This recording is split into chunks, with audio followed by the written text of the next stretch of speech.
What's the deal, baby? Y'all know it is the big boss out, boss dog, K-Po through the door, here to talk this box.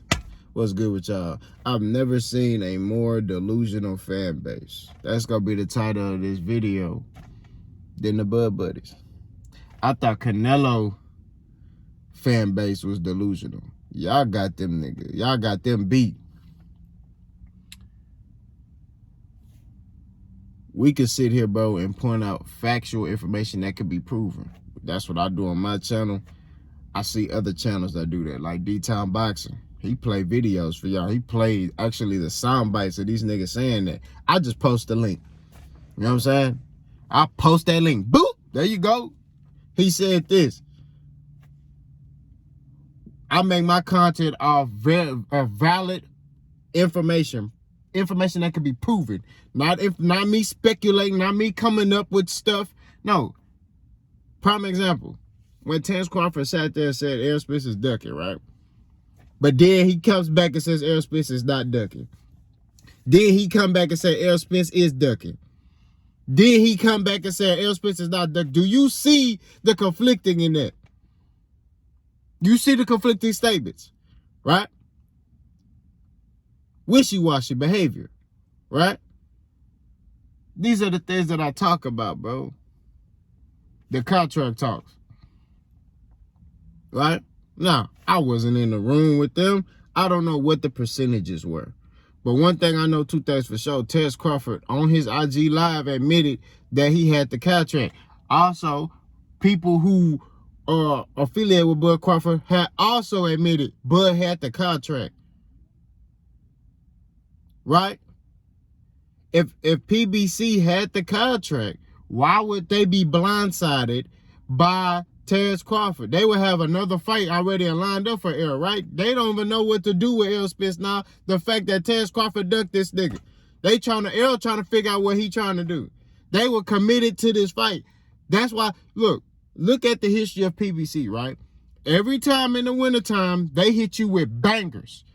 Okay? They have certain fights lined up every year. At the end of the year, they hit you with bangers. This pay-per-view, this pay-per-view, and them cards be stacked with good fights, right? Every year. Terence Crawford held up their progress for this year as it pertains to this fight. Why? Right? Because he didn't want to fight Errol. He wanted to be in control of the situation. And when he couldn't control it, this nigga sat there and took his ball and said, man, I'm going to the high, bro. I ain't got time. I'm going to the hee-hee. I'm going to the highs. That's factual information. This stuff can be proven. The crazy thing is, Crawford, look, one thing about Errol Spence, his team is in unison. Whatever Errol Spence is saying, Derek James is saying, and the other person is saying, they're in unison. Terence Crawford, he'll say this, Bernie will say something different. Prime example, okay? Terence Crawford on his IG Live said, as pertains to the fights of why he didn't get offered to fight Boots and Virgil Ortiz and, Stanley Onis and all them. He said those fights weren't offered. Those are the words that came out of his mouth. They didn't offer. They weren't on the table. But Bernie sat there and said, oh, yeah, man, they didn't want to fight. And that was, matter of fact, that was pertaining to Virgil Ortiz. Let me say that. He said Virgil Ortiz didn't want to fight. He turned down the fight. That's what he said. Right? Which now people trying to clean it up. Oh, that was after. No, that's cap. That's cap. I ain't no other way to say it. It's cap. Right? They weren't even thinking about Virgil Ortiz. There's a reason why he looked at David Avenesian saying, I'm going to fight him. Look at his track record, bro. You know what I'm saying? All this stuff is proven information. This is not made up information. This is not us reaching to figure out, we're going to hate on him. And I have nothing to hate on Terence Crawford for. I put out, it's just factual information. I don't hate Terence Crawford. I'm a Terence Crawford fan. I've been watching Terence Crawford since he had dreads. I was a fan of Terence Crawford before I became a fan of Errol Spence. Before I became a fan of Boots. You know what I'm saying? I'm a fan of boxing in its entirety. I just want to see, if you a top fighter, I just want to see you fight another top fighter. It's that simple. It's no punchline to it. Ain't no other way to put it. I just want you in there with another top fighter. That's it. That's all I want. That's all I expect from you. So I can sit there and say, you are the best. That's it. But I can't sit here and say you're the best when you're not fighting the best. You're not putting your O on the line. You're not doing something that a great fighter would do. Your actions don't match what your words are saying. You know what I'm saying? I'm a big advocate for actions speak louder than words. Part of the reason my wife married me is because I'm an actions dude. I don't do all that talking. I show you with my actions. You know what I'm saying? I've never been a dude that do a lot of talking. And I'm talking about when it comes to sports, it's different because we debating. You know, it's fun. But I'm talking about like real life type of stuff. I don't do no talking. I'm an actions dude, right? I'm minor in communication. I'm looking at Terence Crawford, right? He's saying, I'm this, I'll fight anybody, this, that, and the third. But why aren't you pushing for these fights to be made if you so-called saying you'll fight anybody, right? You sat there and said that, oh, I'm confident in my skills. I believe in myself. Well, if you believe in yourself, then you should be fighting Errol Spence next. Why does Errol Spence, as the only fighter, have to believe in his skills? You need to believe in your skills too, sir. You need to sit there and be like, if you know you better than Errol and it's going to be easy work, take the fight and beat him. It's that simple. But people want to sit here and skate over the facts. People want to make excuses. We don't come from that either. You know what I'm saying? Terence Crawford and Bud Buddy, there are no excuses for him not fighting Errol Spence. There's no excuses. He has no reason to fight David Evanesian. None. No reason. Okay? He say he the best, right? And this is how they get you. They'll sit there and say, oh man, Errol's ducking, he didn't want no smoke, blah, blah, blah. Okay? Then when Errol locked in on him, oh man, I want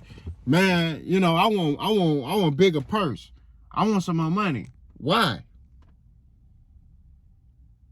Why you need bigger money? You ain't made more than $3 million in your career. You know what I'm saying?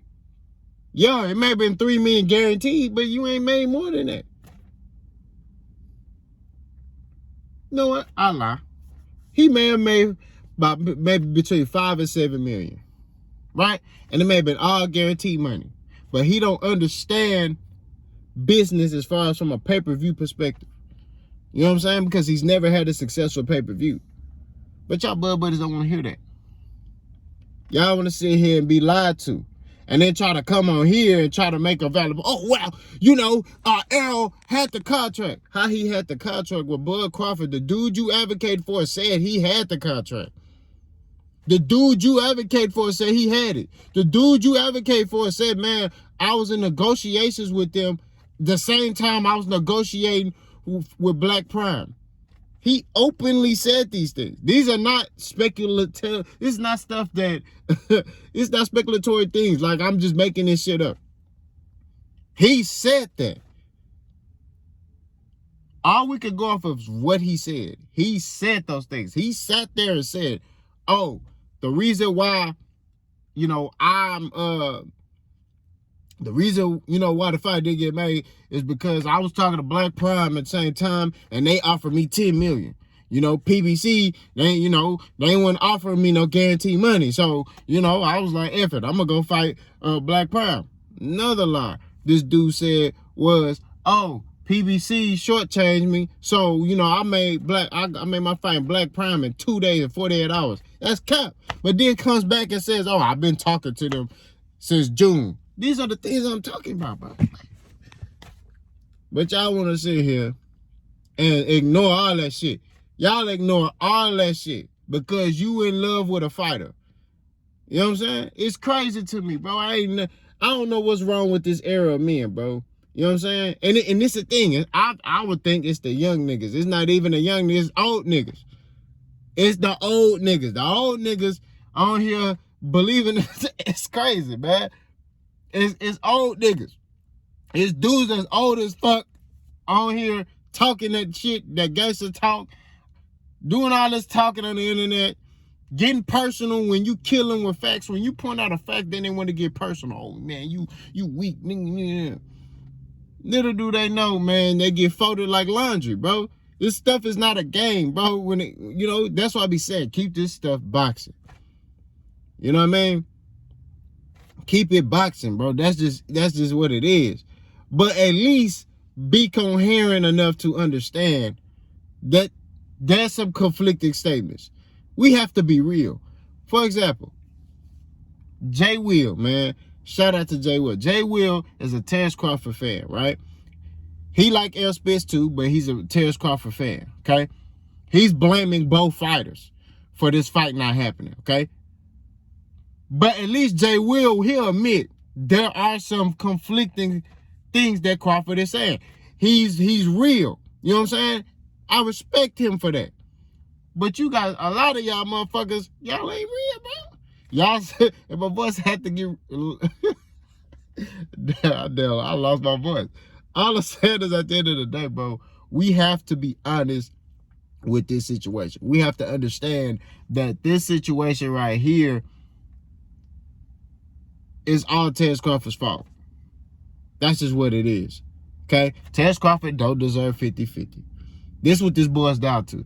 The reason why this fight didn't get made, and I'm going to make a video and just bluntly just say this. The reason why this fight didn't get made because Terrence Crawford believes he deserves 50-50. And he don't. That's why. It ain't got shit to do with... He thinks he deserves 50-50. Right? And when it didn't go his way, he was like, shit, what else could I, make, if I, well, shit, hey, they offering us $25 million a piece. It's crazy, bro. It's crazy. I could talk about this for days. You know what I'm saying? But it's like I've never met a more delusional fan base, bro, that ignore the facts. You know what I'm saying? It's equipped to like Bud Crawford try to talk about L Spitz resume. You saw that shit. The motherfucker was trying to talk about L Spitz resume the other day. Regardless how you slice it, that nigga fought better fighters than you did. So if you want to sit there, oh, Kell Brook was hurt, and, he da-da-da, and, shit, Shawn Porter lost already to Kell Brook, and blah, blah, blah, all this other bullshit. He fought better fighters than you did. So what you talking about? You ain't fought no fucking body at 147. Who did you fight? You know what I'm saying? You fought a shot Kell Brook. Since you want to talk about Kell Brook was hurt, you fought a worse version than Kell Brook. Man, don't get me started. You fought a worse version of Kell Brook. Or worse, he was a shot fighter. Bomac even said that at the press conference of Amir Khan versus Kell Brook. He said, Kell Brook, we knew he was a shot fighter. Do I need to keep going? So you fought a worse version of Kell Brook who didn't have his trainer, okay? He hired a trainer off Instagram, okay? He only had a couple of weeks to train for the fight, okay? He ain't fought at 147 since he fought Errol, right? Coming off of a shaky win. They like to point out, oh, yeah, he fought, he had 5 wins in a row. He did have 5 wins in a row. Who the fuck was he fighting, though? Okay? He almost lost to a dude that was, at 154, he almost lost to a dude who's not known. Nobody know who he is. Kell Brook almost lost. He got hurt in that fight, everything. That's when Terrence Crawford wanted to fight him. But Terrence Crawford didn't want to fight Kell Brook. He wasn't mentioning Kell Brook's name. When he was at 140 and he was coming up, he wasn't mentioning that boy's name. He mentioned Keith Thurman. Why? Because Keith Thurman had some holes in his game. Body shots, right? Well, y'all remember, Shawn Porter and that body shot with Keith Thurman get to doing the Macarena. You know what I'm saying? I ain't trying to hear none of that. Regardless of what you say, Bud ain't fought nobody. It's not hate, that is facts. That's just what it is. At 147 pounds, he has not fought the better competition. That's period. Okay? Whatever you want to say, L ain't fought nobody elite. He still fought better. Whatever you want to say, it's still better than what Terence Crawford fought. Terence Crawford fought a shot Kell Brook. Terence Crawford fought a shot Amir Khan. Terence Crawford fought a shot Sean Porter. Do I need to keep going? He ain't fought nobody that was fresh with a name. He ain't fought no elite fights. So I'm not trying to hear shit. Y'all let me know what y'all think. Boss go.